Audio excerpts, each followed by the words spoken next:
Les crachats. Dans les rues de Jérusalem, hommes, femmes, enfants, bestiaux s'agitent et se pressent en cette vigile de grand sabbat. Les maisons doivent être propres et les repas prêts à être servis pour ces très grandes festivités de la Pâque. Pourtant, au lieu des cris de joie et des exclamations de bienvenue, ce sont des cris de haine, des vociférations injurieuses, des hurlements blasphématoires, des torrents d'insultes infernales. Les bouches de ces foules sont déformées, tordues par la haine.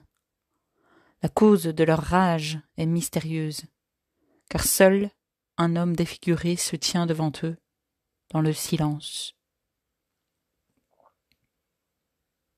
Il est couvert de crachats, de sang, de blessures, d'épines et de silence.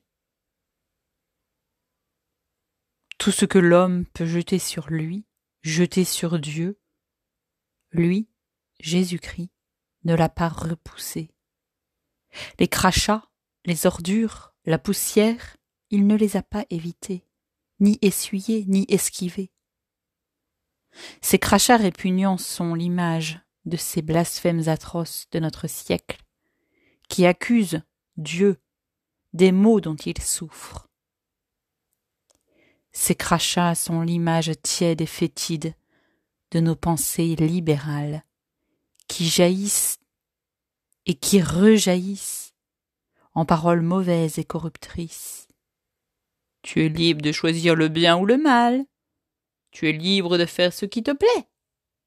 Si tu le sens, il faut le faire. Tes sentiments sont supérieurs à la raison et à la loi, du moment que tu ne fais pas le mal. Voilà la tiédeur de ces crachats.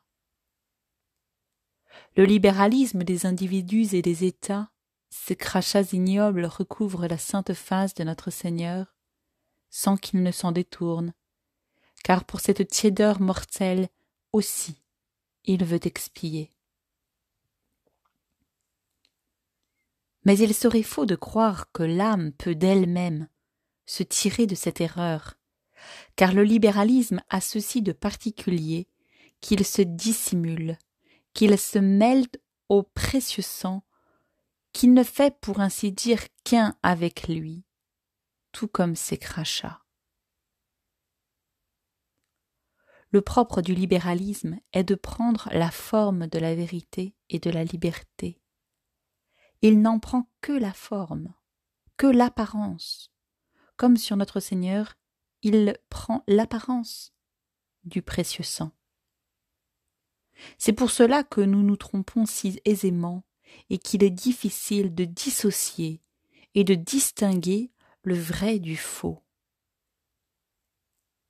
En changeant de forme, comme le démon qui prit le corps d'emprunt du serpent au jardin d'Éden, le libéralisme est intrinsèquement pervers. Toutes les familles aujourd'hui sont infectées par ce venin. Les structures d'État et combien plus, notre mère la Sainte Église et ses chefs. Tous, nous avons craché et crachons encore sur notre Dieu, nos pensées et nos paroles répugnantes de libéralisme, sans parfois même s'en apercevoir, tant est enracinée en nous cette mauvaise habitude de faire de l'homme le centre du monde. Si pour nous, Dieu a accepté de laisser couler sur sa face adorable nos crachats immondes, s'il ne les a pas enlevés, comment nous, qui en sommes les auteurs, pourrions-nous les lui enlever? Comment pourrions-nous non seulement réparer en désir, mais en acte? Quel acte peut-on faire pour être libéré de notre libéralisme et qui essuierait ainsi la face de notre roi? La réponse est auprès de l'Immaculée. C'est elle qui a inspiré sainte Véronique son grand acte de courage, qui a brisé son respect humain et son libéralisme. C'est la Vierge Marie, vainqueur de toutes les hérésies. Véronique court sur le chemin du calvaire. Elle repousse les soldats, elle force son cœur et ses sentiments à se taire. Elle écrase ses pensées de peur, d'amour-propre et bouscule son égoïsme.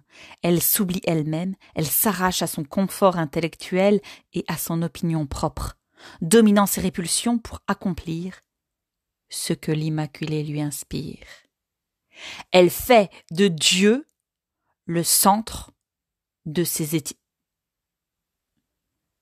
décisions. Elle fait de Dieu le centre et le moteur de sa vie, le premier de son cœur. Et par là, elle essuie sa sainte face.